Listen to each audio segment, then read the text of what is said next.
నమస్తే. ఇన్నాళ్ళు నన్ను సపోర్ట్ చేస్తూ, ఎంకరేజ్ చేస్తూ మీ ప్రేమని నాకు అందిస్తున్న ప్రతి ఒక్కరికి కృతజ్ఞతలు. అలాగే ఈ వీడియో కూడా ఖచ్చితంగా మీకు ఉపయోగపడుతుంది. లైక్, షేర్ అండ్ సబ్స్క్రైబ్ చేసి మీ సపోర్ట్‌ని నాకు అందించండి. అలాగే ఈ వీడియో పట్ల మీకున్న అభిప్రాయాన్ని కామెంట్ సెక్షన్‌లో కామెంట్ చేసి తెలియజేయండి. ఇప్పుడు వీడియోని చూద్దాం. నమస్తే, వెల్కమ్ టు అవర్ ఛానల్. నేను పద్మిని. ప్రస్తుతం మనతో పాటు astrologer, tarot card reader and crystal healer Anupama గారు ఉన్నారు. మాట్లాడదాం. అనుపమ గారు నమస్తే అండి. నమస్తే పద్మిని గారు. ఎలా ఉన్నారు అనుపమ గారు? బాగున్నానండి, థ్యాంక్ యూ. ఫైన్. అనుపమ గారు, పంచగ్రహ కూటమి, ఆ కూటంలోనే ఉన్నాం ఇప్పుడు. ఆల్రెడీ పంచగ్రహ కూటంలోనే ఉన్నాము. చాలా మంది చెప్పేది ఏంటి అంటే పంచగ్రహ కూటమి 5th and 6th వస్తోంది అని అంటున్నారు, విచ్ ఇస్ నాట్ కరెక్ట్. షష్టగ్రహ కూటమి అప్పుడు జరగబోతోంది. బట్ ఇప్పుడు ప్రెసెంట్ మాత్రం ఎప్పటి వరకు ఉందండి పంచగ్రహ కూటమి? 5th మనకి పంచగ్రహ కూటమి 15th వరకు ఉంటదండి. సో జూన్ 15th వరకు పంచగ్రహ కూటమిలోనే ఉంటాం మనం. రైట్. అసలు ఈ పంచగ్రహ కూటమి ఏ గ్రహాల ద్వారా ఏర్పడుతోంది? అలాగే షష్టగ్రహం అంటే 6 గ్రహాలు, మరి ఆ షష్టగ్రహ కూటమి ఎప్పుడు ఏర్పడుతోంది? ఏంటి దీనివల్ల? అంటే గ్లోబల్ గా ఏమైనా ఇంపాక్ట్స్ ఉంటాయా? పర్సనల్ ఇండివిజువల్ గా మన లైఫ్స్ లో కూడా ఏమైనా ఇంపాక్ట్ ఉంటుందా? What is your analysis Anupama గారు? షష్టగ్రహ కూటమి అయితే మనకి రేపు ఆల్రెడీ జూన్ 1st కి యురేనస్, మనం చాలా మంది నెగ్లెక్ట్ చేస్తారండి. వేదిక్ ఆస్ట్రాలజర్స్ యురేనస్ ని కన్సిడర్ చేయరు, వెస్టర్న్ లో కన్సిడర్ చేస్తారు. కానీ వేదిక్ లో కూడా మనం కన్సిడరేషన్ ఎక్కడ తీసుకోవాలంటే మండేన్ ఆస్ట్రాలజీ, అంటే గ్లోబల్ ఈవెంట్స్ ప్రెడిక్షన్స్ చేయడానికి మనకి ఈ ప్లానెట్స్, అవుటర్ ప్లానెట్స్ మనకి చాలా ఇంపార్టెంట్ అయిపోతాయి అన్నమాట. For example Neptune, Uranus, Pluto, ఈ 3 గ్రహాలు రవికి దూరంగా ఉంటాయి, పృథ్వీ పైన ఎఫెక్ట్స్ పడవు అని అనుకుంటూ ఉంటాం మనం. లేదండి, పడతాయి. డెఫినెట్లీ పడతాయి. అంటే ఇవి జనరేషనల్ గా చేసే చేంజెస్ అన్నమాట. ఒక కంప్లీట్ ఒక జనరేషన్ ని మార్పు తీసుకొచ్చే ప్లానెట్స్ అన్నమాట ఇవి. సో ఇంపాక్ట్ కొద్దిగా తక్కువ కనబడుతుంది డే టు డే రొటీన్ లో, కానీ ఎక్కువ కాలం ఉంటుంది కాబట్టి ఒక రాశిలో. ఎంతండి సుమారుగా యురానస్? ఇప్పుడు యురానస్ వచ్చేసి మనకి 84 సంవత్సరాలు పడుతుందండి మొత్తం ఒక రెవల్యూషన్ కంప్లీట్ చేయడానికి. అంటే ఏ రాశి నుంచి మొదలెట్టుకుంటే మళ్ళీ ఆ రాశి దగ్గరికి రావడానికి 84 years పడుతుంది. అంటే ఒక రాశిలో 7 సంవత్సరాలు ఉంటది అనమాట యురేనస్. సో ఇప్పుడు యురేనస్ వృషభ రాశిలోకి ఎంటర్ అయింది. మేషం అగ్నితత్వ రాశి నుంచి ఇప్పుడు భూతత్వ రాశిలోకి ఎంటర్ అయింది. అక్కడే ఆల్రెడీ మనకి కొన్ని గ్రహాలు ఉన్నాయి. గురువు, శుక్రుడు, బుధుడు, రవి, ఈ 4 గ్రహాలు ఉన్నాయి. సో ఇప్పుడు యురేనస్ మనకి మొన్న జూన్ 1st కి ఎంటర్ అయినప్పుడు పంచగ్రహ కూటమి లాగా మనం కన్సిడర్ చేసుకోవచ్చు. కానీ జూన్ 5వ తారీఖు 6వ తారీఖు మాత్రం చంద్రుడు ఎంటర్ అవుతాడు కాబట్టి మనకి షష్టగ్రహ కూటమి ఏర్పడుతుంది. సో జనరలీ ఆల్రెడీ మనకు ఒకసారి కోవిడ్ ఇన్సిడెంట్ జరిగింది కాబట్టి షష్టగ్రహ కూటమి అంటే రకరకాలుగా భయాలు ఉన్నాయి జనాలలో. అదే కోవిడ్ రావడం, లాక్డౌన్ రావడం, అట్లాంటి సిచ్యువేషన్స్ ఉండవు. ఎందుకంటే ఇక్కడ మనకి ఆ వాయుతత్వం ఎక్కడ కనిపించట్లేదు. అంటే బ్రీదింగ్ ఇష్యూస్ కి, వైరస్ స్ప్రెడ్ అవ్వడానికి అట్లాంటి ఇష్యూస్ కనబడట్లేదు. కానీ యురేనస్ అనే ఈ గ్రహం ఏంటి అంటే బేసికలీ మనకి కొద్దిపాటిగా హయ్యర్ వర్షన్ ఆఫ్ బుధుడు అని చెప్పుకోవచ్చు అనమాట. ఓకే, మనకి ఏరోస్పేస్ ఇండస్ట్రీస్ అవ్వచ్చు, sudden shocks, sudden earthquakes రావడానికి, భూకంపాలు రావడానికి, ఏదైనా సడన్ గా జరిగిపోవడానికి అన్నమాట. ఎందుకంటే రూలింగ్ వచ్చేసి కుంభరాశిని రూల్ చేస్తారు యురేనస్. మనకి తెలుగులో ఏమంటారంటే అరుణుడు అని కొంతమంది అంటారు, ప్రజాపతి అని కొంతమంది అంటారు, ఇంద్రుడు అని కొంతమంది అంటారు.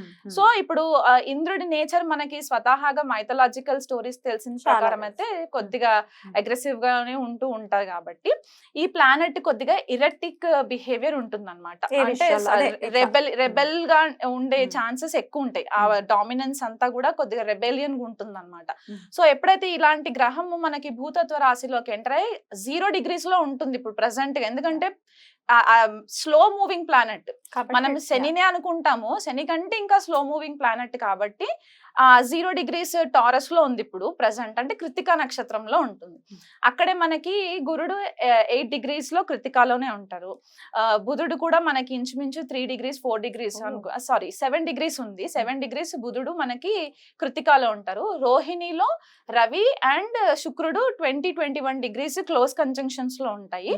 అండ్ తర్వాత మళ్ళీ చంద్రుడు ఎంటర్ అవుతాడు. సో చంద్రుడు కూడా కృతికాలోనే, అంటే ఒక 4 గ్రహాలు కృతికా నక్షత్రంలోనే ఉంటాయి అన్నమాట. ఆల్రెడీ మనకు తెలిసింది ఏంటంటే కృతికా నక్షత్రం అగ్నితత్వ నక్షత్రం. అండ్ సింబల్ కూడా మనకి రేజర్, ఫైర్, కత్తి, ఇవన్నీ తోటి మనం కన్సిడర్ చేసుకుంటాం.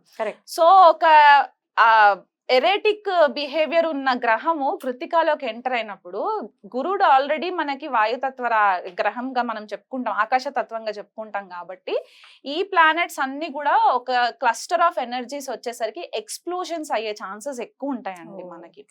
అందులో యురేనస్ ఏంటంటే 84 years అని చెప్పాను కదా, క్రితం జరిగిన ట్రాన్సిట్ ఎప్పుడు అని అంటే 1940వ సంవత్సరంలో జరిగింది ట్రాన్సిట్. అప్పుడు టారస్ లో ఉన్నారు, అప్పుడు వృషభంలో ఉన్నారనమాట యురేనస్. అప్పుడు ఏం జరిగింది? 1940లో మనకి యాక్చువల్ గా సెకండ్ వరల్డ్ వార్ స్టార్ట్ అయిందండి. సెకండ్ వరల్డ్ వార్ స్టార్ట్ అయింది. ప్రేక్షకులు కావాలంటే వెరిఫై చేసుకోవచ్చు మన టైమ్ లైన్స్. సో 1939 అంటే ఆల్మోస్ట్ మేషరాశిలో నుంచి లీవ్ అయ్యి టారస్ లోకి ఎంటర్ అయ్యే టైం కంటే సెప్టెంబర్ 1939లో 1939వ సంవత్సరంలో మనకి సెకండ్ వరల్డ్ వార్ స్టార్ట్ అయ్యి అదొక 7 సంవత్సరాలు కంటిన్యూ అయ్యింది అనమాట. సో 46 వరకు మనకి అది కంటిన్యూయేషన్ లోకి వచ్చి అప్పుడు మనకి సెకండ్ వరల్డ్ వార్ మొత్తము ఒక పీస్ లెవెల్లోకి వచ్చింది. సో ఆ దేశాల పైన యుద్ధాలు జరగడం, రకరకాల ఇష్యూస్ మనం ఫేస్ చేసాము, ఫైర్ ఎక్స్ప్లోషన్స్ ఇట్లాంటివన్నీ చూసాం. సో ఇప్పుడు కూడా ఇంచుమించు వార్ వస్తుందా అంటే నేను 100% వార్ వస్తుంది రావాలని ఏం లేదు, వరల్డ్ వైడ్ గా ఎక్కడైనా వరల్డ్ వైడ్ గా ఎక్కడ. ఇప్పుడు ఓన్లీ మన ఇండియాకే జరగాలని లేదు కదా, గ్లోబల్ గా ఎక్కడైనా జరగచ్చు. ఇప్పుడు యుక్రెయిన్ లో ఆల్రెడీ ఎట్లాంటి వాతావరణం ఉందో మనకు తెలుసు. సో ఇది ఇంకొంచెం ఎన్హాన్స్ చేస్తుందని అనుకోవచ్చా ఈ గ్రహ కూటమి? అవునండి, అవుతుంది. యుఎస్ తోటి కూడా కొద్దిగా ఇష్యూస్ రావడము, యుఎస్ రష్యా యుక్రెయిన్ కి ఇష్యూస్ రావడము, మళ్ళీ ఇప్పుడు మనకి ఇక్కడ అరబ్ కంట్రీస్ లో కూడా మనకి కొద్దిపాటిగా ఇష్యూస్ రావడము, ఇండియా వైపు కూడా మనకి ఇప్పుడు ఇండియా ప్రకారం తీసుకుంటే మన భారతదేశ ఇండిపెండెన్స్ వచ్చిన చార్ట్ ప్రకారం చూసుకుంటే గనక మనది వృషభ లగ్నం అవుతుంది. సో లగ్నంలోనే మనకి షష్టగ్రహ కూటమి అనేది ఏర్పడుతుంది. ఈ రిజల్ట్ మనకి ఆ రోజే కనిపిస్తుందా అంటే ఆ రోజు కనిపించక్కర్లేదు. ఇది ఒక ప్రాసెస్, స్లో మూవింగ్ ప్రాసెస్ కాబట్టి it will take some time అన్నమాట. ఆ మొత్తం ఎనర్జీస్ అంతా కల్మినేట్ అయ్యి మనకు ఒక ఎండ్ రిజల్ట్ రావడానికి.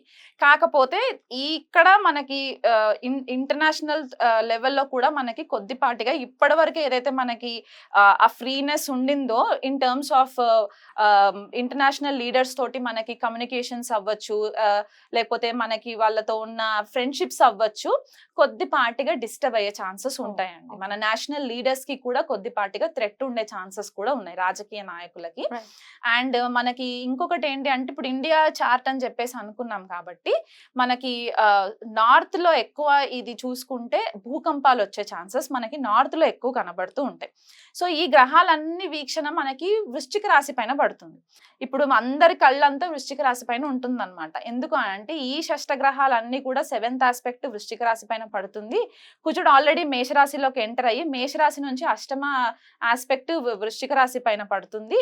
రాహు 9వ దృష్టి మనకి వృశ్చిక రాశి పైన పడుతుంది. అండ్ ఇక్కడ కుజుడు ఆల్రెడీ శని వీక్షణలోనే ఉన్నారు.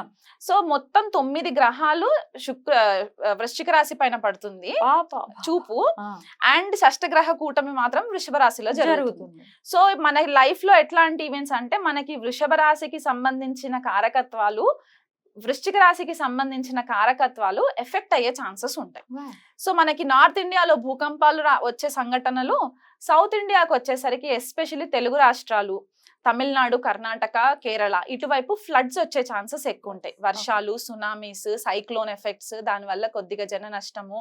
అండ్ మనకి ఇంకొకటి ఏంటంటే మనకి టారస్ వృషభ రాశి మనకి అగ్రికల్చర్ కి కూడా సంబంధించింది. అంటే పంటలు, పాడి పంటలు ఇవన్నిటికీ కూడా మనకి ఫుడ్ రిసోర్సెస్ కాబట్టి అక్కడ పంట నష్టం కొద్దిగా జరగడం, వర్షాల వల్ల, బీభత్సమైన వర్షాల వల్ల కొద్దిగా పంట నష్టం జరగడము. అండ్ టారస్ మనకి ఫైనాన్షియల్ రిజర్వ్స్ కూడా కదా. సో ఫైనాన్షియల్ గా కూడా మనకి కొద్దిపాటిగా డిస్టర్బెన్సెస్ రావడము, సడన్ చేంజెస్ రావడము, గ్లోబల్ అంటే మనకి ఇంటర్నేషనల్ లెవెల్ అండ్ మనకి నేషనల్ లెవెల్లో కూడా ఫైనాన్షియల్ రీస్ట్రక్చరింగ్ జరిగే ఛాన్సెస్ ఈ షష్టగ్రహ కూటమి ఎఫెక్ట్స్ వల్ల జరిగే ఛాన్సెస్ ఉన్నాయి. అండ్ అది కాకుండా స్పెసిఫిక్ గా ఇది ఎవరికి ఎక్కువ వర్తిస్తుంది అంటే ఇండివిజువల్ హారోస్కోప్స్ లో కూడా సడన్ గా ఫైనాన్షియల్ రిసెంట్మెంట్ రావడము. అండ్ ఇంకొకటి ఏంటి అంటే స్టాక్స్ లో ఇన్వెస్ట్మెంట్స్ చేస్తూ ఉంటారు కొంతమంది. స్టాక్స్ లో సడన్ గా లాసెస్ ఫేస్ చేయడము, ఒక కన్ఫ్యూజన్ కైండ్ ఆఫ్ ఎనర్జీస్ మనకి కనబడతాయండి ఈ Okay. షష్టగ్రహ కూటమి ఎఫెక్ట్స్ వల్ల. ఎన్నాళ్ళు ఉండొచ్చు ఈ ఇంపాక్ట్స్ అంతా కూడా? ఈ షష్టగ్రహ కూటమి అయితే మనకి 2 రోజులు ఉంటుంది. ఉంటుంది. జూన్ పంచగ్రహం 5. అయితే? పంచగ్రహం అయితే మనకి జూలై 15వ తారీఖు వరకు ఉంటుంది. అంటే రవి మనకి వృషభ రాశిలో నుంచి మిథునంలోకి వచ్చేయాలి. తర్వాత శుక్రుడు కూడా మిథునంలోకి వచ్చేస్తారు. అప్పుడు బుధుడు కూడా వచ్చేస్తాడు కాబట్టి ఇంకా లాస్ట్ మిగిలిన గ్రహాలు ఏంటి అంటే గురుడు అండ్ యురేనస్ 2 కలిసి ఉంటాయి కాబట్టి ఇది మనకి long lasting effect. Next year కి మనకి కొద్దిపాటిగా డిస్టర్బెన్సెస్ ఇంకెక్కువ విట్నెస్ చేయడానికి ఉంటదండి. అది మనకి మండేన్ లెవెల్లో చెప్పుకునే అంశాలు అన్నమాట ఇవి. ఇండిపెండెన్స్ కి ఒకసారి చెప్పండి, ఏ రాశి వాళ్ళకి ఎలా ఉంటుంది అనేది ఒకసారి చెప్పండి. ఒకవేళ నెగటివ్ ఇంపాక్ట్స్ గనుక ఉంటే వాళ్ళు ఏం చేసుకోవచ్చు ఈ ఇంపాక్ట్ నుంచి బయటపడటానికి అనేది కూడా ఒక్కసారి. ఫైనల్లీ మీన రాశి వారికి ఎలా ఉంటుంది? మీనరాశి వాళ్ళకి తృతీయంలో జరుగుతుంది ఈ ట్రాన్సిట్. సో వీళ్ళకి సబ్ కాన్షియస్ మైండ్ యాక్టివ్ అయిపోవడం. ఓకే.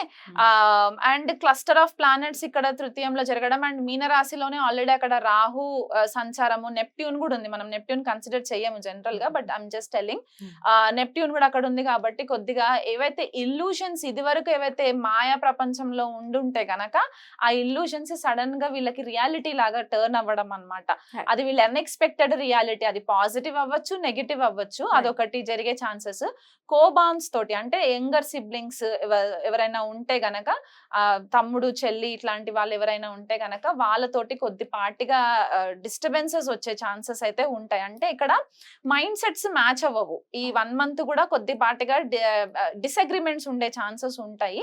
షార్ట్ డిస్టెన్స్ ట్రావెల్ చేసేటప్పుడు మాత్రం కొద్దిపాటిగా కేర్ఫుల్ గా షార్ట్ డిస్టెన్స్ ట్రావెల్ చేసుకోవచ్చు. కమ్యూనికేషన్ లో కొంచెం కేర్ఫుల్ గా ఉండాలండి కమ్యూనికేషన్ వైజ్. సో ఓవరాల్ గా అన్ని రాశుల వాళ్ళకి కూడా చెప్పారు కాబట్టి ఏదైనా రెమెడీ ఉందా? మీరు ఆల్రెడీ చెప్పారు ఏ పనులు చేయకుండా జాగ్రత్తగా ఉండండి అనేది కూడా వన్ ఆఫ్ ద రెమెడీస్ అని చెప్పుకోవచ్చు. అయినప్పటికీ ఇంకా ఆరాధన విషయంలో ఏదైనా చెప్తారా?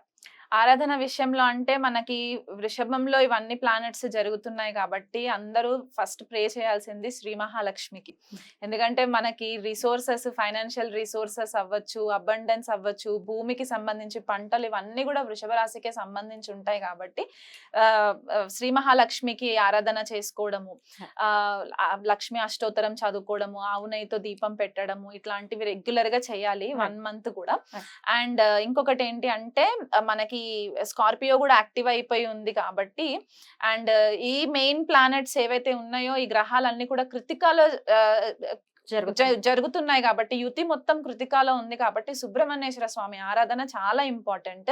స్కంద కవచము డైలీ ఒక్కసారైనా సరే ఉదయం లేవగానే స్నానం అవన్నీ చేసేసుకున్న తర్వాత స్కంద కవచము చదవడానికి రాకపోయినా కనీసం ఇంట్లో ప్లే చేయండి. ఎందుకంటే మనం ఈ ఎనర్జీస్ అన్ని కూడా మనల్ని కొద్దిపాటిగా ర్యాష్ డెసిషన్స్ తీసుకునే ఛాన్సెస్, ర్యాష్ డ్రైవింగ్స్ ఇవి జరిగే ఛాన్సెస్ ఉంటాయి కాబట్టి మనల్ని మనం ప్రొటెక్ట్ చేసుకోవడానికి and at the same time ధర్మబద్ధంగా దేశ సంరక్షణ కోసం కూడా మనం ఆలోచించాలి కాబట్టి స్కంద కవచము రెగ్యులర్ గా వినడము ఇదొకటి చాలా ఇంపార్టెంట్. వీళ్ళు కుదిరితే సుబ్రహ్మణ్యేశ్వర స్వామికి అర్చన అభిషేకాలు చేసుకోవచ్చు. రైట్ అండి, చాలా బ్యూటిఫుల్ గా ఎక్స్ప్లెయిన్ చేశారు. డెఫినెట్లీ ఎందుకంటే యురానస్ ని కన్సిడర్ చేస్తూ గనుక ఒకవేళ ప్రిడిక్షన్ ఇస్తే ఎంత అక్యురేట్ గా ప్రిడిక్షన్ వస్తుంది అనేది చెప్పటం అనేది ఎవరికి వారు దాన్ని చూడాల్సిందే కదా. చాలా మంది కన్సిడర్ చెయ్యరు కానీ ఇంత మేజర్ రోల్ ని ప్లే చేస్తారు. యురానస్ అవ్వచ్చు, నెప్ట్యూన్ అవ్వచ్చు, డెఫినెట్ గా రోల్ ని ప్లే చేస్తారు. మీరు కూడా మీ ప్రిడిక్షన్ మీరు చూస్తారా? చూస్తానండి, డెఫినెట్లీ చూస్తాను. అంటే మనకి యురేనస్ ఆస్ట్రాలజీకి చాలా ఇంపార్టెంట్ ప్లానెట్ అన్నమాట, జ్యోతిష్య విద్యకి అండ్ ఏరోస్పేస్ ఇండస్ట్రీకి కూడా చాలా ఇంపార్టెంట్. ఎందుకంటే కుంభరాశిలో రూల్ చేసినా సరే శతభిష నక్షత్రం మనకి యురేనస్ కి కన్సిడర్ చేస్తారు బేసికల్ గా. అండ్ మనకి ఇక్కడ వృశ్చిక రాశిలో ఉచ్చ పొందుతారు అండ్ వృషభంలో నీచబడతారు.